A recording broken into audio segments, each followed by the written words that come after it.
Emotions is an autopsy of the bond of inevitability, holding the dynamics of gender and sex as existing far beyond our social confines. An obsession with the exception, not the rule, and our addiction to condensing identity, disillusionment by fire.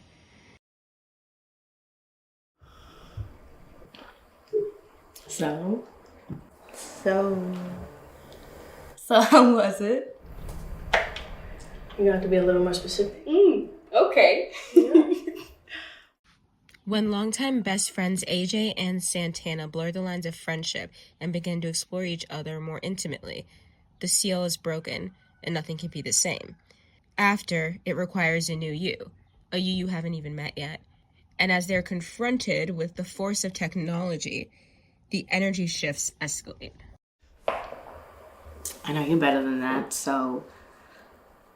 Is this about your ex?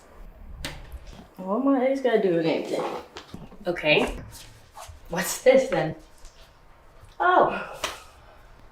I'm sorry. Please forgive me. Give me another chance. I love you. It won't happen again.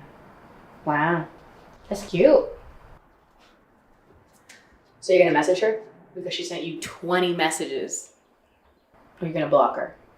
Because you know that she's gonna do it again. Rape, revenge, capture, and entrapment will always be a woman's white noise, and will weaponize it amongst our own. You're so bad. Told you this. We have history, we're building something, and she is changing. She makes one mistake, and you want me to cut her off like she's nothing? One mistake. One mistake. Yep. Why do you keep pretending like she doesn't hurt you? Like she doesn't constantly hurt you in more than one way? That's not okay. In our centralized view, what can't physically change you can't affect you. But emotions gives us a different accord. What is said, what is implied, and what we allow. These foundations are instated by an outside force, but we're built in the horror of our image. Things what they are. AJ, she sexually assaulted you. And you've never been the same since. I can feel it. And I can see it. And it kills me that you won't admit it to yourself or to anyone else for that matter. I mean, she's not a bad person. She didn't mean it. It was one mistake. I don't give a shit. That doesn't excuse what she's done to you. And you know that too. That's why you keep breaking up with her. It's this toxic, endless cycle you both have. But you deserve so much better. You deserve so much more. Oh, okay. And you're that so much more, right? That's where you're getting at, right? The only difference now is we've had sex. You know, you go on these rants about consent this, consent that, survivors this. But not everything is a Me Too story. And last night, it was just sex to me.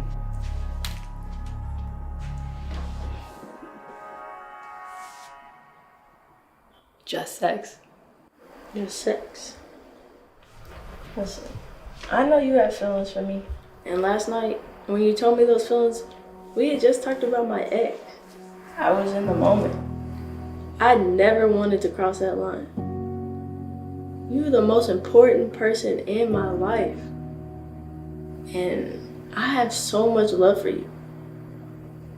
Just feelings. AJ, I told you I loved you. You're just gonna dismiss that? I'm not naive in thinking that you feel the same way that I do, but to throw my trauma back in my face and then to deny your own trauma that she caused, I don't know what I'm supposed to do with that.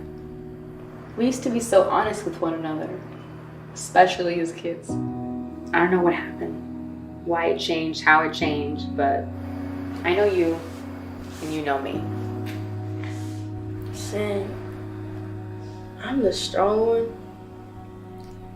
I'm the protector. And I'm the safe place. I can't ask anyone for help. Anything outside of that is weakness. And I know I hurt you. And with that, my ex, I can't do anything right. For women of color, there's a role we're dedicated to play, regardless of how gender and sex manifest, or how they're managed in a way that buries us all. We confidently soldier across fields, coastlines, and skyscrapers while marching to our own lifelong dread. In this scenario, we witness firsthand the impact of societal norms on gender, sexuality, and race, and how these ideas can adversely affect our self-care and community well-being. The power to manipulate with social norms to enforce control does not elude us. Instead, it forms a hostile variant, affecting the LGBTQ+ community with an imperviousness to trauma, sexual assault, and domestic violence. But we know better. And I walked with you all the way to the nurse's office because you hurt your knee. You held my hand the entire way. You even kissed my knee. That sounds about right. I was quite the charmer back then. Yeah, you still are. Yeah, I know. You've always taken good care of me. And you always put people in front of yourself. That's actually one of the beautiful things I most love and cherish about you. But, AJ, you really gotta stop neglecting yourself in the process. Asking for help is not weakness. You're actually one of the bravest people I know. I mean, climbing up that slide, it's as dangerous as it gets.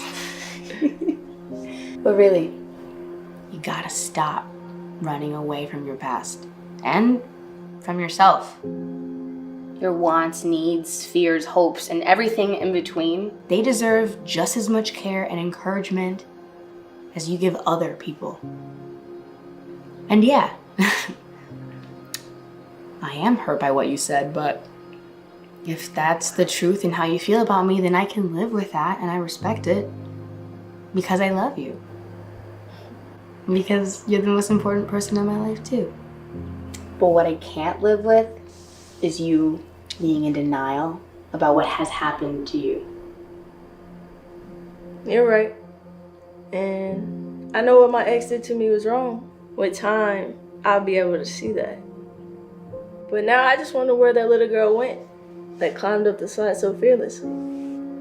She's still there. She's just stuck now in the slide.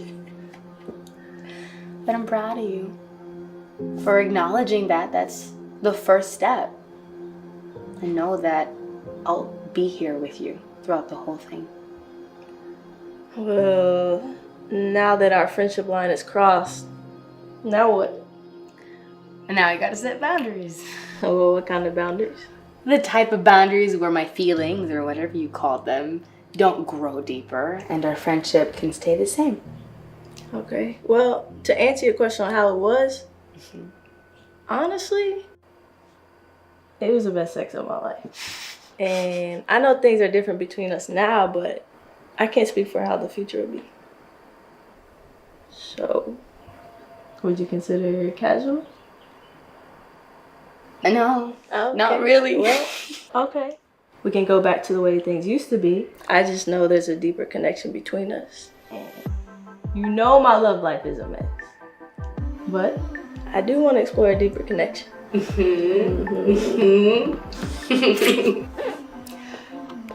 Well, I feel like we've always been super honest with one another, so if my feelings change or grow, then we can have this conversation again, and I hope you can do the same.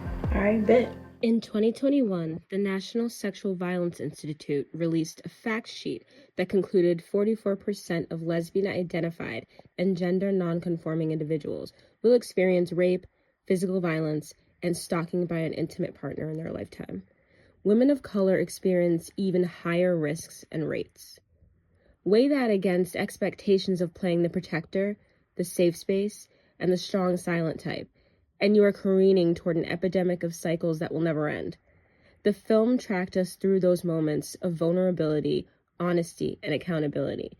The ends can only be justified by the means.